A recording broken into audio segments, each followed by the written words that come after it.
మీ సంతానమే మీ కర్మ. పిల్లలు ఆత్మకి ఉన్న సంబంధం నిజం తెలుసుకుంటే ఆశ్చర్యపోతారు.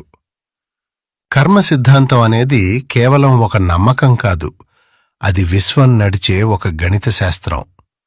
ఈ సత్యాన్ని అర్థం చేసుకోవడానికి మన పురాణాల్లోని ధృతరాష్ట్రుని కథ ఒక అద్భుతమైన ఉదాహరణ. కురుక్షేత్ర యుద్ధం ముగిసిన తర్వాత తన 100 మంది పుత్రులు మరణించిన వార్త విని ధృతరాష్ట్రుడు కుమిలిపోతాడు. అప్పుడాయన కృష్ణ పరమాత్మను ఒక ప్రశ్న అడుగుతాడు.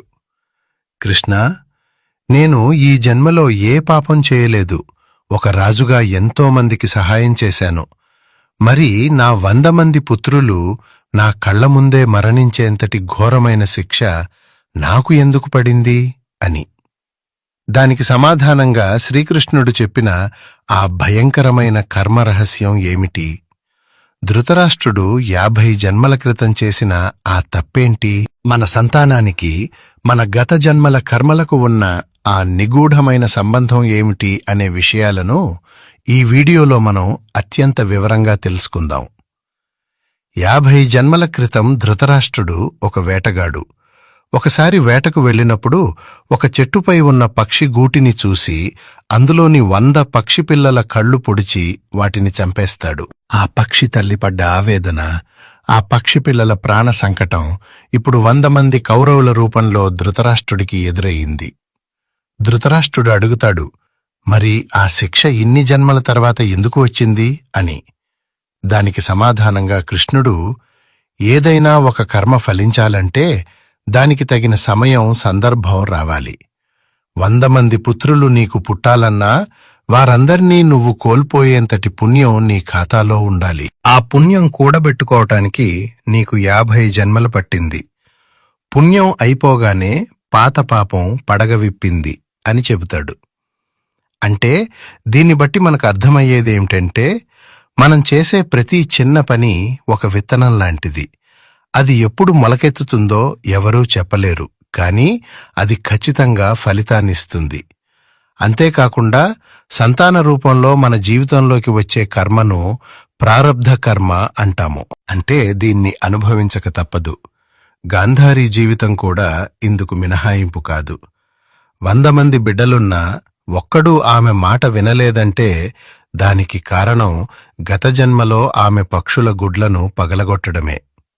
ఇక్కడ గ్రహించాల్సిన విషయం ఏమిటంటే, ఒక ఆత్మ మరొక ఆత్మకు భౌతికమైన శరీరాన్ని మాత్రమే ఇవ్వగలదు, కానీ ఆ ఆత్మ మోసుకొచ్చే కర్మల మూటను మార్చలేదు. అందుకే తల్లిదండ్రులు ఎంతటి దైవభీతి గలవారైనా పిల్లలు నాస్తికులుగానో దుర్మార్గులుగానో ఉండటం వారి వ్యక్తిగత లోపం కాదు, అది ఆ ఆత్మల మధ్య ఉన్న పాత రుణానుబంధం. ఈ కర్మచక్రం నుండి విముక్తి పొందే మార్గం ఒక్కటే, నిష్కామ కర్మ మరియు శరణాగతి. భగవద్గీత బోధించినట్లు ఫలితంపై ఆశ లేకుండా నీ ధర్మాన్ని నువ్వు పాటించు.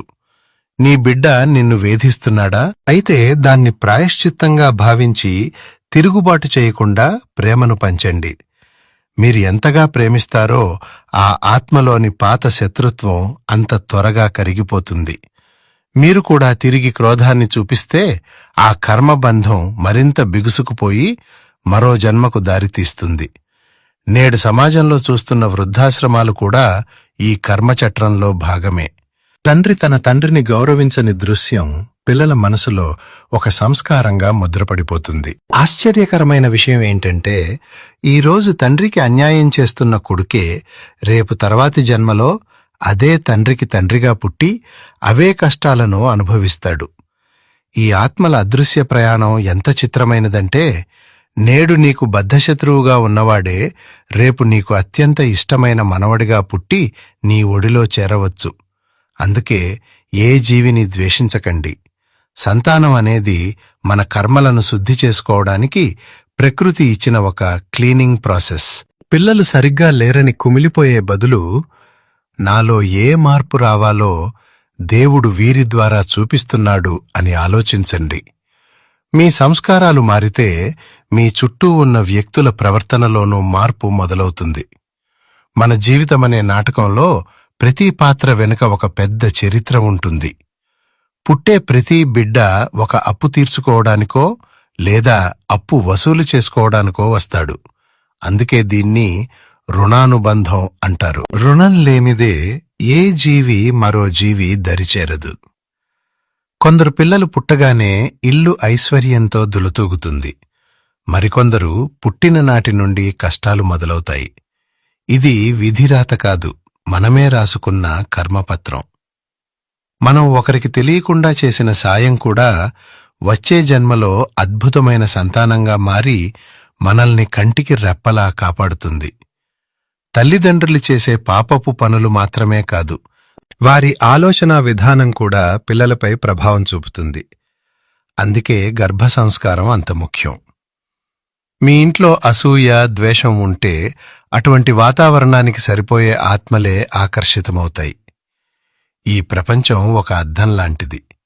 మీరు ఇతరులకు కన్నీళ్లు మిగిలిస్తే ఆ కన్నీళ్లే మీ బిడ్డల రూపంలో మీ కళ్ళలోకి తిరిగి వస్తాయి. దీని నుండి బయటపడాలంటే మీ బిడ్డను తిట్టడం మానేసి లోకంలో ఉన్న ఇతర పిల్లలకు లేదా అనాథలకు సాయం చేయండి.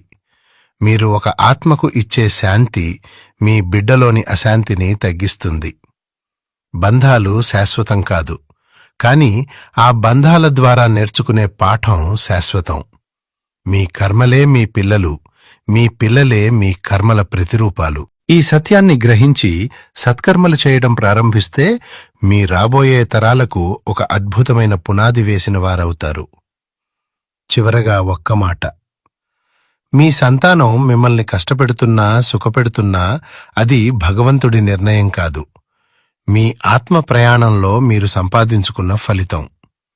మీ పిల్లవాడు మీ మాట వినకపోతే అది అతని మీద యుద్ధం ప్రకటించాల్సిన సమయం కాదు, మీ లోపలికి మీరు తుంగి చూసుకోవాల్సిన సమయం. మీరు ఏ జన్మలో ఏ ఆత్మకు అన్యాయం చేశారో, ఏ తల్లిదండ్రులను కళ్ళనీళ్లు పెట్టించారో గుర్తు చేసుకోండి.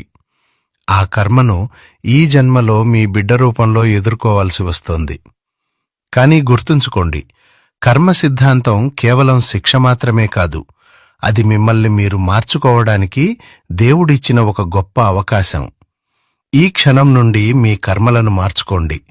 ఇతరుల పట్ల కరుణను చూపండి, అనాథలను ఆదరించండి. కనీసం మీ చుట్టూ ఉన్న మూగజీవాలకైనా గుప్పెడు మెతుకులు వేయండి. మీరు పంచే ప్రతి ప్రేమ చుక్క మీ కర్మ అనే మహాసముద్రంలోని విషాన్ని హరిస్తుంది. మీ సంతానాన్ని కేవలం మీ ఆస్తిగా కాకుండా భగవంతుడు మీ అప్పు తీర్చుకోవడానికి పంపిన అతిథులుగా చూడండి.